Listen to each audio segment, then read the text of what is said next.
One of my favorite parts of reading the Epic collections is going through these. I've actually been connecting with characters I really wasn't super into before, and finding a lot of joy in a lot of these books. And none other exemplifies that more than the Punisher. I never was really into the Punisher. I thought it was kind of a tacky concept for edgelords and things like that. And I just never got into it as a kid or even as an adult, really. I saw some of the Garth Ennis stuff. It was a little over the top for me. And I never just had the experience with it. But reading these, I've really come to enjoy the Punisher and have had so much fun reading these Epic collections. I've read volumes 2 through 4 so far. This is volume 4 right here, and it collects Punisher 26 through 34, Annual number 3, Classic Punisher number 1, Epic Graphic Novel Punisher Return to Big Nothing, Graphic Novel Intruder, and Graphic Novel Kingdom Gone. Now, most of these are 2-issue arcs. That is what Marvel was doing in the 90s, and 60-page graphic novels beyond that. It always deals with the Punisher going after some drug lords or things like that. This one's a military guy who's caught up in kind of drug smuggling at the beginning. It's written by Grant. Who's the first name of Grant? Stephen Grant. Drawn by Mike Zeck. Punisher ends up, going into this like brothel area where all these guys hang out to get some information. And eventually he, starts shooting people up, goes into the main base, and, takes everybody down Punisher style. It's a lot of fun. I enjoyed it. Pretty quick read. You can see how fast-paced all the dialogue is. And this is an army guy. It's from Frank Castle's past, basically, like where, he used to think of Castle as weak back in the day, and now Castle's kind of in charge and handling things. And he ends it. Big Nothing is a reference to a camp they were at militarily in the past. Fun stuff. Now, the art for the main series just becomes a little more standard. I'd say like these graphic novels, maybe it's the coloring that they work on. They try to get this like grittier, more realistic style for it. You get a more traditional comic style back in this. And this sets up a whistleblowing thing. It's very interesting. Right now in the news as I cover this, there's a whole whistleblowing operation about U.S. submarines and using substandard steel for them. And that's exactly what this comic's about. Punisher uncovers this government conspiracy where these guys are ripping off the government, and these senators are using it on blow and using it on their hookers and things like that in order to make these submarines, not as effective as they should be. And so he actually finds the scientist in charge of designing it, steals the submarine, and ends up in a battle against another nuclear submarine. This is by Mike Baron, and really fun stuff. Oh my gosh, I enjoyed this. And he takes down the bad guys who were ripping off the government, the senator. Once the gig's up, he kills himself, and it's exciting stuff. We get back into another graphic novel here. Mike Baron wrote this one. And Mike Baron wrote the majority of this. He really did a good job on this. Bill Reinhold on the art. And as you see in the graphic novels, we get that sort of realistic, grittier coloring style again, which I kind of enjoy.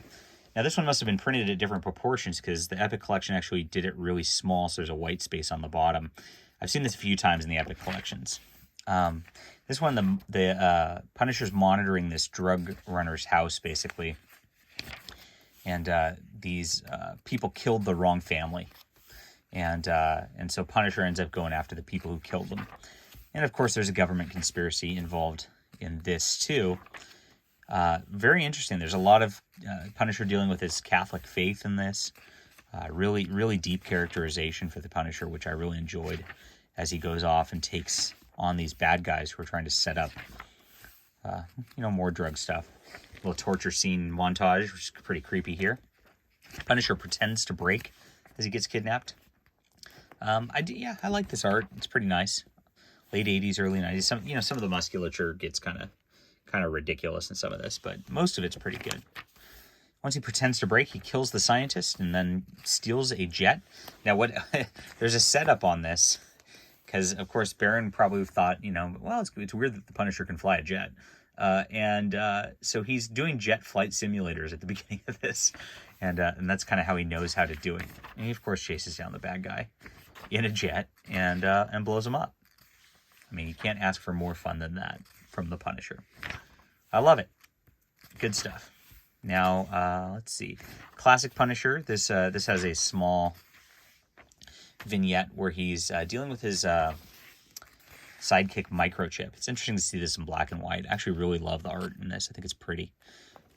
Pretty cool detail. Nice gritty look to it. And Microchip is just kind of messing around with him, and they have a little talk together.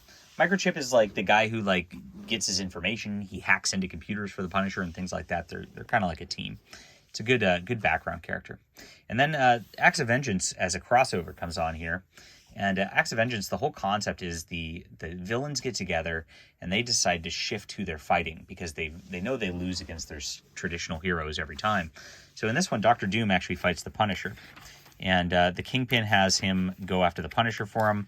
And the Punisher looks like he's in some dire straits. And then the Punisher ends up going to Latveria to meet with Doom. And then she's like, you know what, I'm just going to take this on head on.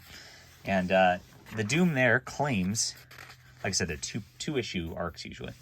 The Doom there claims that it's a false Doom bot who has gone rogue. And he needs the Punisher to take him down. And so the Punisher goes back to America and with some help from S.H.I.E.L.D. and ends up fighting that Doom bot. So pretty fun. Kind of an odd twist because all these are so low-key realistic except for this storyline. Like you're dealing with like drug lords and things like that. And then suddenly, like, you've got this, like, Dr. Doom one that feels a little bit out of place compared to the rest of the Epic Collection, but still a fun storyline, enjoyable regardless. Then we get into Holy War here. Again, we get back into the Catholic faith here. Look at the beautiful Bill Reinhold art here. I love it when people do nice landscapes and buildings and things like that. And Punisher's in confession, and the priest actually lets him know that there's a serial killer out there confessing for him. Priests aren't supposed to do things like that, but regardless, the Punisher then tracks this guy down. And he thinks it's this dentist guy at first, but it turns out it's this like wax museum curator guy who's like freaking insane. And that was actually a one-off, so it's the only two-issue storyline through this. And then we get some biker time. This is the late 80s, or as you gotta recall. So like biker was the thing. If you remember the show Renegade, remind me of this, I'm a bounty hunter, right? Fun stuff. So he goes and like this biker gang is like into crank or whatever, and Punisher's like, I got the goods, I'll join you up.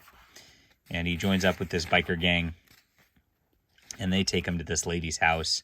And it turns out there's these rival gangs, and one of the guys has convinced himself he's like getting money for drugs to like fight for the ecosystem or something like that.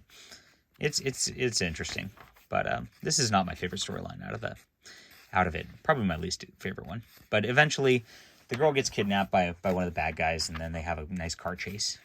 You just get some action Punisher fun in this next issue, where he takes down everybody. Good stuff. Very consistent writing and art throughout the entire volume here.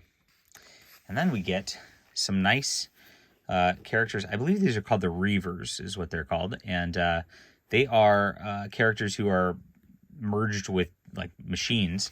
Microchip accidentally hacks into their computer systems. They're like, who's this guy hacking us? We're going to track him down and kill him. Punisher and Microchip set up a trap for them, and then they come in, and I love this. I don't know who this guy is, but his legs are a freaking tank, and he's got a mohawk and a giant machine gun. That's exciting stuff. I want more people with legs as tanks and giant machine guns in comic books. I think that's great.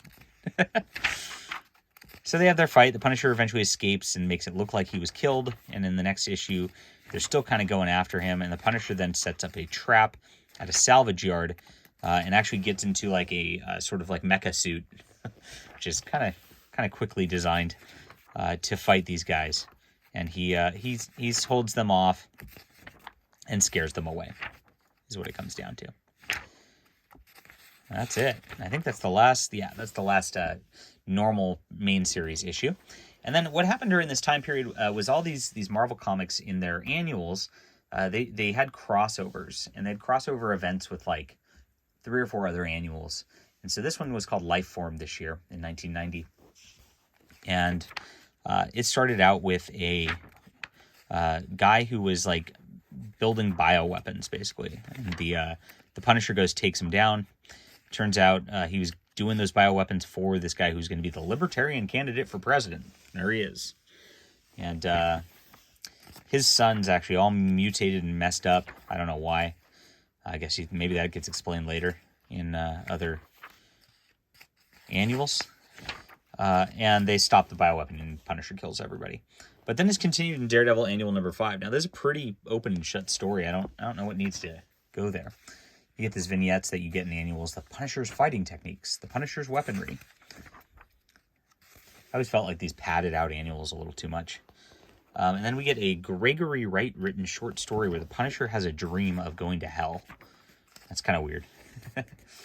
And the last annual had this too, and Mike Barron scripted this one and the last one too, and Microchip gets his own storyline. In this one, it's a senior citizen phone call scamming thing, and these happen still today, where the charities call up senior citizens and they're like, "Oh, I'm gonna write a nice check to you," and they're using these checks, and they're evil people, and so Microchip hacks into all their systems and takes them down himself. Very cool. Not really much action in it, but Microchip does it all as a sort of intellectual takedown, right? So it's kind of a different vibe from the Punisher, and you get to see why he's a different character than the Punisher. It's nice vignette as a backstory for the B character there. Then we get Punisher Kingdom Come, and this is Kingdom Gone. This is by Chuck Dixon and Jorge Zafino, who I'm not familiar with on the art. This art is really crude looking compared to a lot of what we've seen so far. It's a little simpler. Like I said, the lines are kind of dirty looking, very different. But this person knows how to lay out a story pretty well on the same side. So even though I don't really like the lack of detail in the art so much, I do like the storytelling ability of this. As the Punisher goes off, and there's this conspiracy with this drug runner who was a corporate guy who siphoned money to offshore accounts, and now he's trying to shake down this island country in the Caribbean to take them over and take their banking system over, basically. And the U.S. invades there, thinking there's communists, and the bad guy there actually goes and kind of enslaves one of the native girls. Punisher goes down, and he makes some mistakes over the course of things, and he kills a lot of the bad guys there, but the bad guy kind of gets away. The girl dies, so you don't have a complete happy ending. It's very, very dark. Chuck Dixon really laid that up. This out of all of them, this one feels like it could be a Punisher movie. It'd be pretty cool. I'd say excellent storytelling on this.